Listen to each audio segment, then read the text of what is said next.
15세기 독일에서 있었던 일입니다. 한 마을에 두 소년이 살고 있었습니다. 절친한 친구 사이였던 두 사람은 공교롭게도 그림을 아주 잘 그리는 재능을 갖고 있었습니다. 어느 날 두 소년은 도시로 가서 함께 힘을 모아서 그림 공부를 하기로 뜻을 모았습니다. 도시로 나간 두 소년은 생계를 위해서 일을 하면서 틈틈이 시간을 내서 그림을 그려보려고 노력을 했지만 두 가지 일을 동시에 한다는 게 어렵다는 것을 깨닫게 되었습니다. 어떻게 하면 그림 공부를 계속할 수 있을까 고민하던 두 사람은 한 사람이 돈을 벌어서 그림 공부를 한 다른 사람을 도와주고 그리고 나중에 기회가 되면 서로 그 역할을 바꿔서 하기로 약속을 했습니다. 이런 약속에 따라서 한 친구는 식당에 가서 일을 하면서 그림 공부하는 친구를 뒷바라지 해주게 됐습니다. 그렇게 세월을 흘러서 그림 공부에 전념한 친구는 황실화가가 될 정도로 크게 성공할 수 있었습니다. 화가로 성공한 이 친구는 이제 역할을 바꾸기 위해서 그동안 뒷바라지 해준 친구를 찾아갔습니다. 그런데 그 친구는 너무 오랫동안 험한 일을 해왔기 때문에 손이 굳어져 버려서 더 이상 그림을 그릴 수가 없어서 화가의 꿈을 포기해야만 했습니다. 그러나 그는 화가로 성공한 친구가 자신의 꿈까지 대신 실현해 주기를 바라며 기도하겠다고 약속했습니다. 어느 날 화가인 친구가 자신을 위해서 헌신한 친구를 위로하기 위해서 그의 집을 찾아갔을 때 그 친구는 무릎을 꿇은 채 두 손을 모아 기도하고 있었습니다. 주님, 제 손은 이미 굳어져 버려서 그림을 그릴 수 없습니다. 제가 할 몫을 친구가 대신할 수 있도록 도와주십시오. 주님의 영광을 위해서 아름다운 그림을 그릴 수 있게 하옵소서. 이런 모습을 목격한 화가 친구는 감동의 눈물을 흘렸습니다. 마디마디마다 상처투성이었지만 자신을 위해 희생한 손, 자신을 위해 기도하는 그 손이 그렇게 아름다울 수가 없었습니다. 그는 북받쳐 오르는 감정을 추스리며 그 자리에서 그림 도구를 꺼내 친구의 기도하는 손을 그리기 시작했습니다.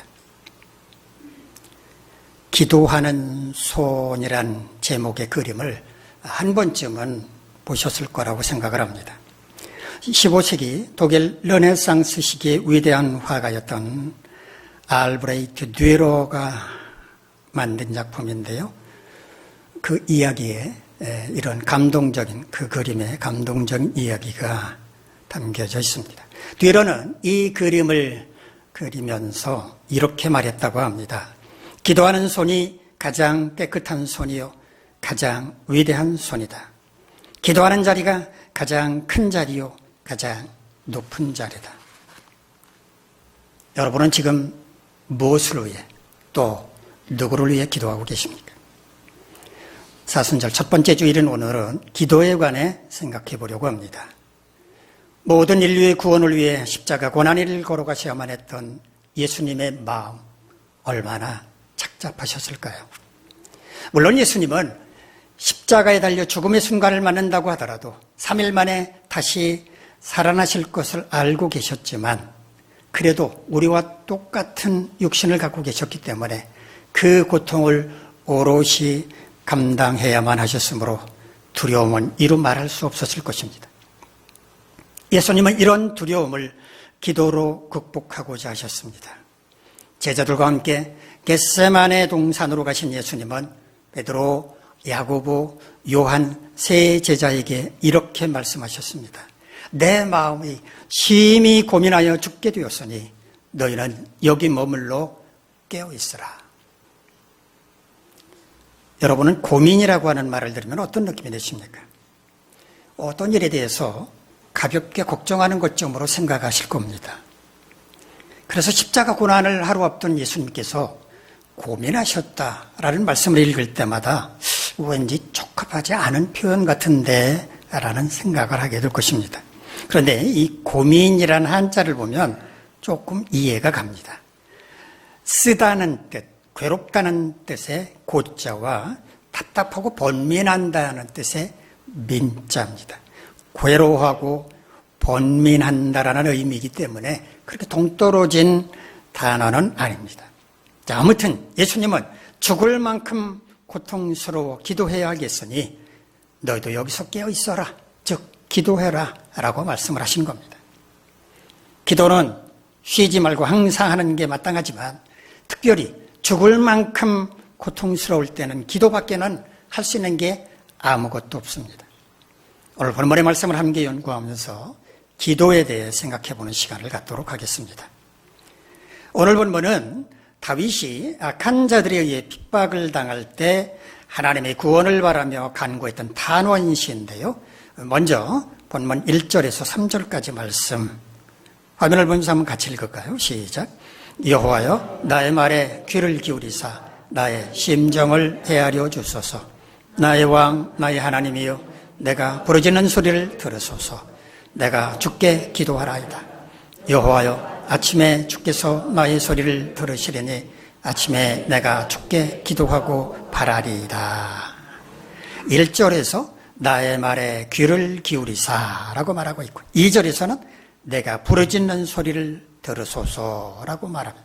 3절에서는 나의 소리를 들으시리니 라고 말하면서 자기의 기도에 귀를 기울여 주시기를 반복해서 말하고 있습니다. 다윗이 처한 상황이 얼마나 절박한 상황이었는지를 알 수가 있습니다.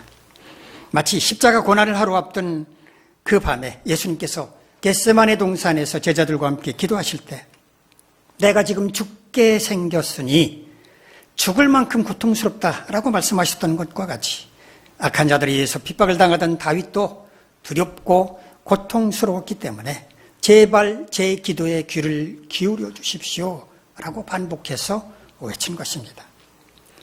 1절을 보면 나의 심정을 헤아려 달라라고 고백을 하고 있는데 심정이라고 번역한 히브리어는요 학기그란 말인데 기도하는 중에 애곡하는 것을 가리키는 말입니다.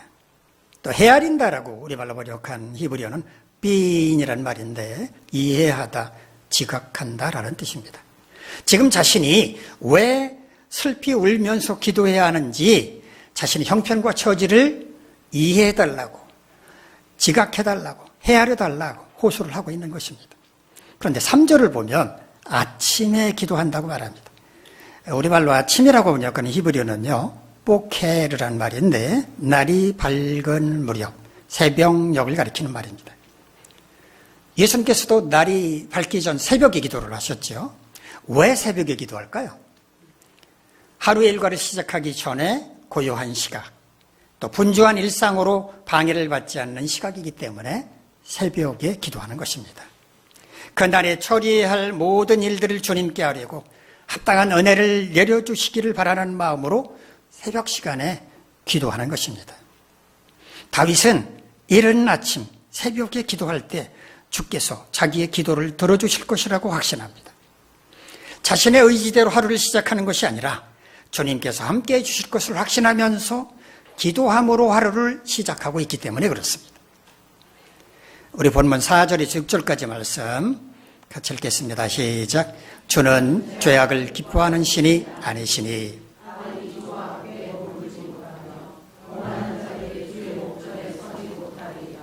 주는 모든 행악자를 미워하시며 거짓말하는 자들을 멸망시키리이다. 여호와께서는 피 흘리기를 즐기는 자와 속이는 자를 싫어하시나이다. 다윗이 지금 어떤 악한 자들에 의해서 고통을 당하고 있는지 하나님께 하나하나 낱낱이 고발하고 있습니다. 죄악을 행하는 자들, 오만한 자들, 거짓말하는 자들, 피 흘리기를 즐기는 자들, 속이는 자들입니다. 하나님은 이런 자들을 기뻐하지 않으시며 싫어하신다는 것을 잘 알고 있기 때문에 이런 자들을 멸망시켜 주시기를 간구하고 있습니다. 이 멸망한다라고 번역한 히브리어는요 아바드란 말인데 재산을 잃고 길을 잃고 파괴되고 빼앗기는 것을 가리키는 말입니다. 자신을 괴롭히고 있는 악한 자들이 재산뿐만 아니라 길도 잃고 파괴되고 모든 것을 빼앗기게 해주십시오 라고 기도하고 있는 것입니다. 우리 본문 마지막 7절 말씀 함께 읽겠습니다. 시작. 오직 나는 주의 풍성한 사랑을 힘입어 주의 집에 들어가 주를 경외함으로 성전을 향하여 예배하리이다. 사랑이라고 번역한 히브리어는요, 헤세드란 말입니다. 자주 나오는 히브리어인데 하나님께서 우리에게 베풀어 주시는 은혜다라고 생각을 하면 됩니다. 주님의 풍성한 은혜를 힘입어 주님의 집, 즉 성전에 들어가 주를 경외하는 마음으로 예배할 것이라고 다짐합니다. 방금 전 바로 앞에서는 악한 자들에 의해서 고통을 당한다면서 그들을 멸망시켜달라고 기도를 했는데 갑자기 상황이 달라졌기 때문에 이러는 걸까요? 그게 아니라 주님이 자기의 기도를 들으시고 그대로 이루어 주실 것을 확신하기 때문에 감사하는 마음으로 주님을 예배하겠다고 고백하고 있는 것입니다. 마가복음 11장 24절에서 예수님은 이렇게 말씀하셨습니다. 그러므로 내가 너희에게 말하노니 무엇이든지 기도하고 구하는 것은 받은 줄로 믿으라. 그리하면 너희에게 그대로 되리라. 마치 빗방울이 땅에 떨어지듯이 땀을 뻘뻘 흘리며 간절하게 기도했다고 가정을 해봅시다. 예수님처럼 그렇게 하나님께 기도했으면 하나님께서 이제 내 기도를 들어 응답해 주시겠지, 이렇게 확신하고 기뻐하고 감사하는 게 마땅하지, 과연 하나님께서 내 기도를 들어주실까라고 의심한다면 그건 허투루 기도하는 것입니다. 기도 하나 만합니다.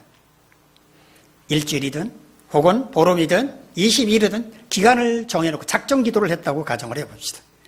기도 실컷 해놓고서 하나님께서 내 기도에 응답해 주실는지 모르겠네 라고 말한다면 그 사람은 확신도 없이 기도하는 것입니다. 다윗은 하나님께 간절히 기도한 다음에 하나님께서 자신의 기도에 응답해 주실 것을 확신하고 성전에 들어가 감사의 예배를 드리겠다고 고백을 한 겁니다. 겟세마네 동산에서 기도하시던 예수님은 잠자는 제자들, 베드로, 야고보, 요한 세 제자를 깨우면서 이렇게 말씀을 하셨습니다. 일어나라, 함께 가자. 보라, 나를 파는 자가 가까이 왔느니라. 기도하심으로써 모든 두려움을 떨쳐버리시고 담대하게 십자가 고난의 현장으로 가시고자 하셨다는 말입니다. 하나님께서 함께 하신다고 하는 것을 확신했기 때문입니다. 십자가 고난을 앞두고 겟세마네 동산에서 기도하셨던 예수님을 통해서, 또 악한 자들에 의해 핍박을 당하던 다윗이 드린 기도를 통해서 우리는 어떻게 기도해야 할 것인지를 깨달아 알 수 있습니다. 우리는 어떻게 기도해야 합니까?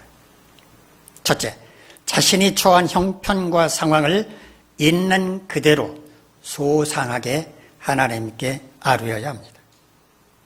십자가 고난을 앞두고 겟세마네 동산에서 기도하시던 예수님은 아버지 하나님께 이렇게 기도했습니다. 만일 할만하시거든 이 잔을 내게서 지나가게 해 주십시오. 제가 꼭 십자가를 져야만 하겠습니까? 혹시 하나님께서 다른 대책 세우시면 안 되시겠습니까? 라는 의미였습니다. 물론 예수님은 이렇게 기도하지만은 않았습니다. 나의 원대로 마시옵고 아버지의 원대로 하시라고도 기도하셨습니다. 예수님께서 정말 간절하게 바라고 원했던 것은 무엇인가? 십자가 고난의 길을 가지 않는 것이었습니다. 그러나 하나님께서 안 된다, 그 길을 가야만 한다 라고 하신다면, 하나님이 원하신다면 네, 기꺼이 그 길을 가겠습니다 라고 말씀하신 겁니다. 악한 자들에게 핍박당하던 다윗도 두리뭉술하게 간구하지 않았습니다. 악한 자들은 어떤 자들인지, 그들에 의해서 지금 어떤 고통을 당하고 있는지를 구체적이고도 소상하게 하나님께 아뢰었습니다. 오만한 자들, 악을 행하는 자들, 거짓말하는 자들, 피 흘리기를 즐기는 자들, 속이는 자들, 이런 자들이 지금 나를 핍박하고 있습니다 라고 낱낱이 고발했습니다. 기도는 이처럼 자신이 처한 형편과 상황을 구체적이고도 상세하게 하나님께 아뢰는 것입니다. 막연하게 내 모든 죄를 용서해 주십시오. 회개합니다. 이렇게 말할 게 아니라 무슨 죄를 지었는지를 하나하나 고백해야 한다는 것입니다. 영어 격언에 이런 말이 있습니다. Everybody's business is nobody's business. 우리말로 번역하면 모든 사람의 일은 누구의 일도 아니다 라는 뜻입니다. 어떤 일을 누군가에게 분명하게 맡기지 않고 자 이거는 우리 모두가 해야 할 일입니다 라고 말하게 되면 어떤 일이 벌어지는가? 아무도 그 일을 하지 않는다는 겁니다. 죄를 회개하는 것도 마찬가지입니다. 만약에 우리가 우리의 흉악한 죄를 용서하여 주옵소서라고 말했다고 합시다. 자 그러면 흉악한 죄가 뭔지가 나타나지 않습니다. 그냥 뭉뚱그려서 흉악한 죄입니다. 이렇게 기도하면 안 된다는 말입니다. 잘못한 게 뭔지를 구체적으로 고백을 해야 한다는 겁니다. 우리가 형제자매를 사랑하지 않았습니다. 우리의 지도자를 존경하지도 않고 순종하지도 않았습니다. 교회 하나됨을 위해서 애쓰지도 않았습니다. 남을 높여두기보다는 나를 드러내기를 힘썼습니다. 이기적인 욕심에 사로잡혀서 섬기지 않았습니다. 이렇게 구체적인 잘못을 고백해야 한다는 말입니다. 간구하는 것도 마찬가지입니다. 만사 형통하게 해주십시오. 이렇게 구렁이 담 넘어가듯 그렇게 말할 게 아니라 가족 간에 소통이 잘 되게 해주십시오. 서로 사랑하는 마음을 갖게 해주십시오. 불평하지 말고 만족하며 살게 해주십시오라고 하는 구체적인 원하는 것을 기도해야 한다는 겁니다. 우리 교회 가정들은 부부간의 금실이 너무 좋습니다만은 예를 들어서 부부 사이에 좋지 않은 그런 가정이 있다고 가정을 한번 해봅시다. 자, 이때는 뭐라고 기도해야 할까요? 부부 사이가 좋아지게 해주세요. 이렇게 기도할까요? 그러면 너무 막연하다는 생각이 들지 않습니까? 뭔가가 빠진 것 같지 않습니까? 지금 우리 부부 사이가 어떤데 이렇게 좋아지게 해주십시오라고 기도해야 하지 않을까요? 그러므로 이럴 때는 이렇게 소상하게 기도하는 것이 맞습니다. 주님, 요즘 우리 부부는 대화가 거의 없습니다. 서로에게 관심이 부족한 것 같습니다. 우리 부부의 마음을 만져주셔서 서로에게 관심을 갖고 서로를 불쌍히 여기고 서로를 아껴주고 소중히 여길 수 있게 하옵소서. 자녀를 위한 기도도 마찬가지입니다. 공부 잘하게 해주세요. 건강하게 해주세요. 잘되게 해주세요. 라고 막연하게 기도할 게 아니라 구체적으로 소상하게 기도해야 한다는 겁니다. 스물을 앞두고 있는데 효율적으로 준비 잘하게 해주세요. 진로 문제로 고민하고 있는데 지혜를 주셔서 잘 결정할 수 있게 해주세요. 잘못된 친구와 지금 사귀고 있는 것 같은데 깨달음을 주셔서 바른 길로 돌아올 수 있게 해주세요. 라고 기도해야 한다는 겁니다. 기도란 하나님과의 친밀한 대화이기 때문에 우리의 형편과 처지를 아랠 때는 두루뭉술하게 말하지 말고 구체적으로 소상하게 아뢰어야 한다라고 하는 것 꼭 기억하시기 바랍니다. 두 번째는 주님이 역사하시면 문제가 해결될 것을 믿고 간구해야 합니다. 우리가 어떤 어려움을 만났다고 가정을 해봅시다. 그러면 우리는 생각해야 합니다. 이 어려움은 내 스스로 할 수 있는 일인가? 아니면 누군가의 도움을 받아야만 할 것인가? 만약에 혼자 힘으로 할 수 없는 일이라면, 그 어려움이라면 우리는 누군가 도움을 받을 만한 사람을 찾아야 마땅할 것입니다. 우리는 어떤 사람에게 도움을 요청할까요? 우리가 당한 어려움을 해결할 만한 능력이 있는 사람입니다. 아무 능력도 없는 사람 붙잡고 도와달라고 요청해 본들 그건 헛된 일이고요. 어리석은 일입니다. 우리가 하나님께 기도하는 이유가 뭡니까? 하나님으로부터 도움을 받기 위해서입니다. 그러면 하나님은 우리의 어려운 문제를 해결해 줄 수 있는 분입니까? 당연히 그런 분임을 믿기 때문에 기도할 것입니다. 만약 하나님이 우리에게 도움을 주실 만한 분이라고 하는 확신이 없다면 꼭 기도 하나만 안 합니다. 그런 사람은 기도 실컷 하고 난 다음에 과연 하나님이 내 문제를 해결해 주실까라고 고개를 갸우뚱할 것입니다. 기도는 믿음으로 하는 것입니다. 하나님께서 자신의 어려움을 해결해 주실 거라고 하는 믿음입니다. 그렇다면 우리가 기도할 때 하나님은 우리의 어려움을 어떻게 해결해 주실 거라고 여러분은 믿고 계십니까? 제가 드리는 이 질문은 굉장히 중요합니다. 왜냐하면 우리가 하나님께 기도할 때 하나님께서 우리의 어려움을 어떻게 해결해 주신다고 믿느냐에 따라서 우리의 믿음이 올바른가 그렇지 않은가가 결정되기 때문입니다. 이게 무슨 의미인가 하면 만약 여러분이 어떤 어려움을 만나서 하나님께 기도했다면 하나님께서 그 어려움을 어떻게 해결해 주시는 것이 기도에 응답해 주시는 것이라고 여러분은 생각을 하십니까? 여러분이 기도한 그대로 이루어지는 것이라고 생각을 하시나요? 아마 많은 분들이 그렇게 생각을 하실 겁니다. 왜냐하면 기도란 자기의 소원을 이루는 것이니까 이렇게 말씀하실 겁니다. 자, 그러면 여러분께 한 가지만 더 묻겠습니다. 만약에 여러분이 기도하는 것이 하나님의 뜻과 다릅니다. 여러분이 기도하는 것과 하나님의 뜻이 다릅니다.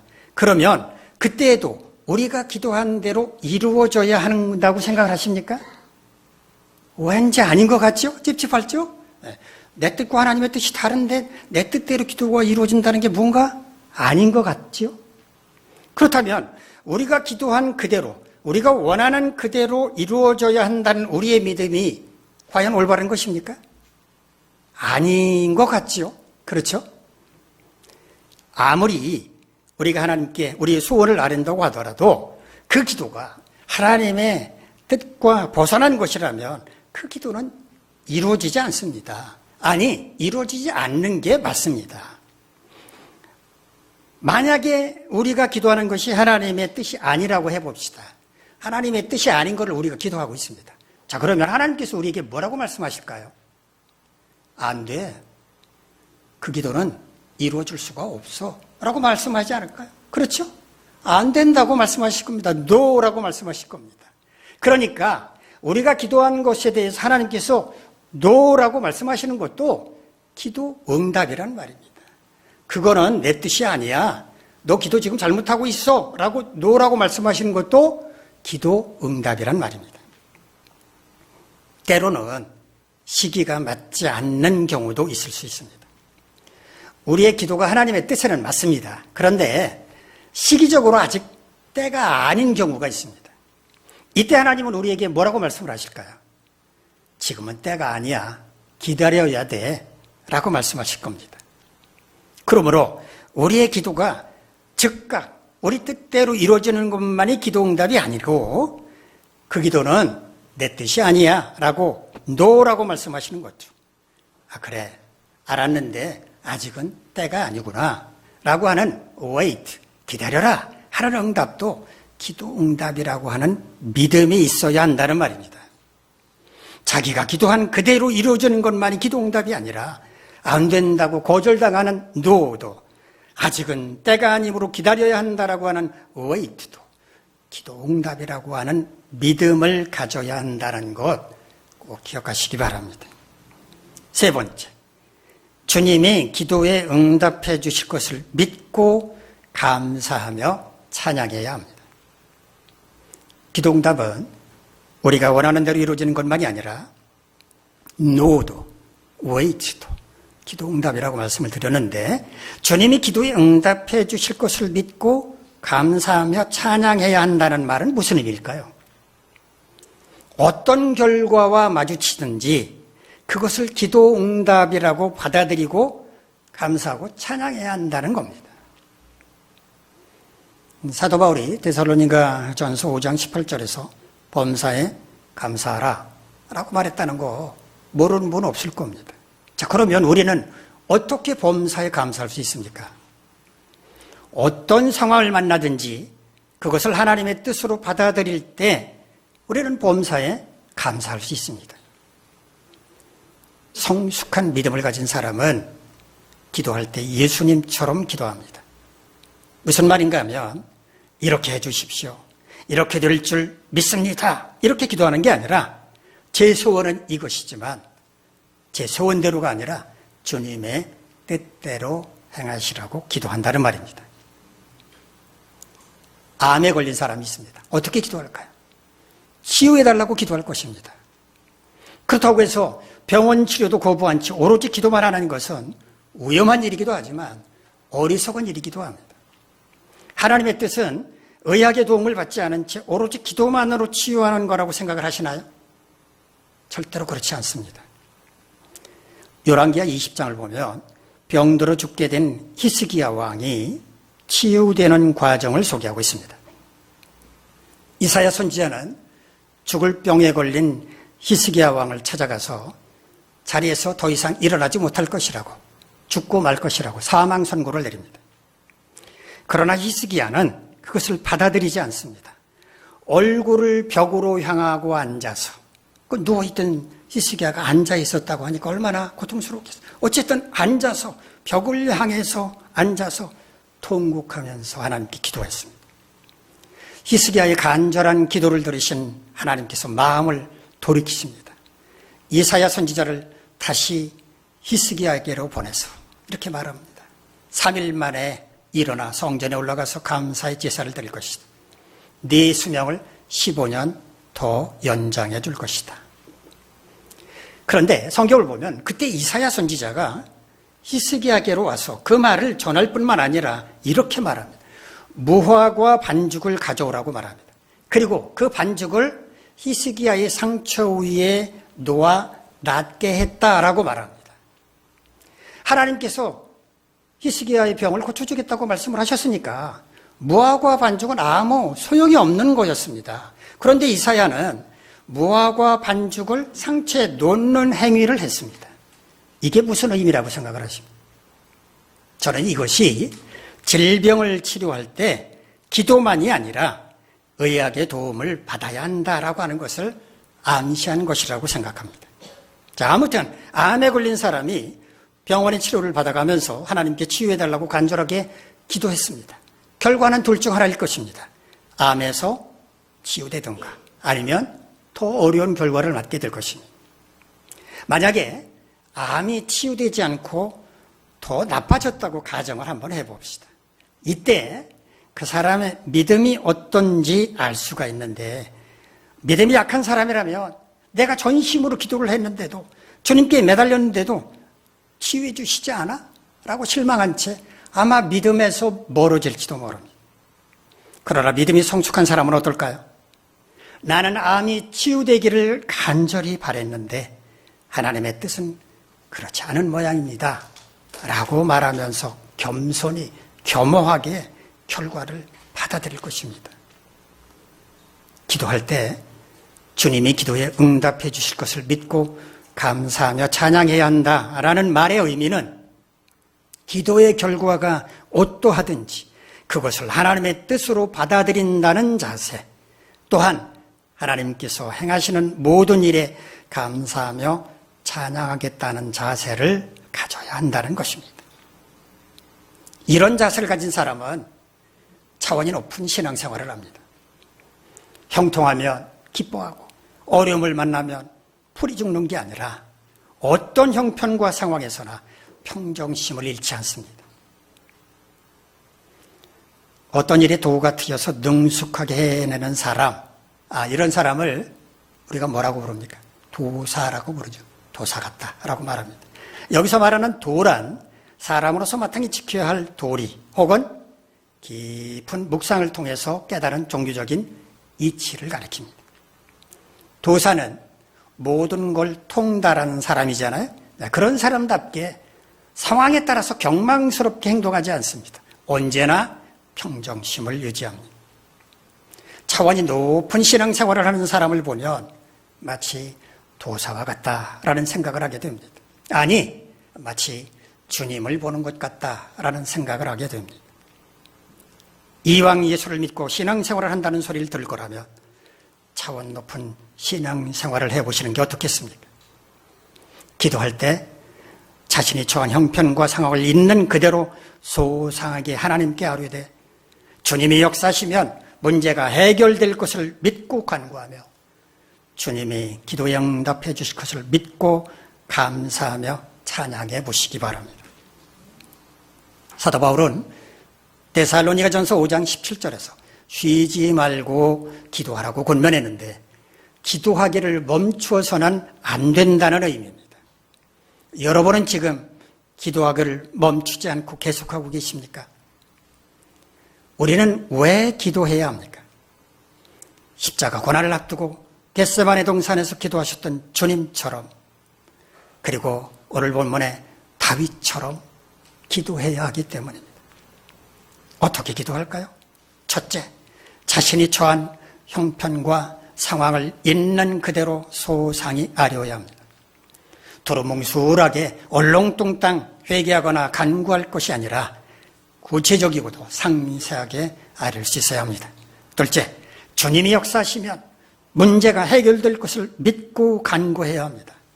전능하신 주님은 능치 못함이 없으신 분입니다. 그러나 반드시 우리가 기도한 그대로 이루어지는 것만이 기도 응답이 아니라 거절된 기도도 기도라는 응답, 또 기도라는 응답도 기도라는 것, 우리는 받아들일 수 있는 믿음이 있어야 합니다. 셋째, 주님이 기도에 응답해 주실 것을 믿고 감사하며 찬양해야 합니다.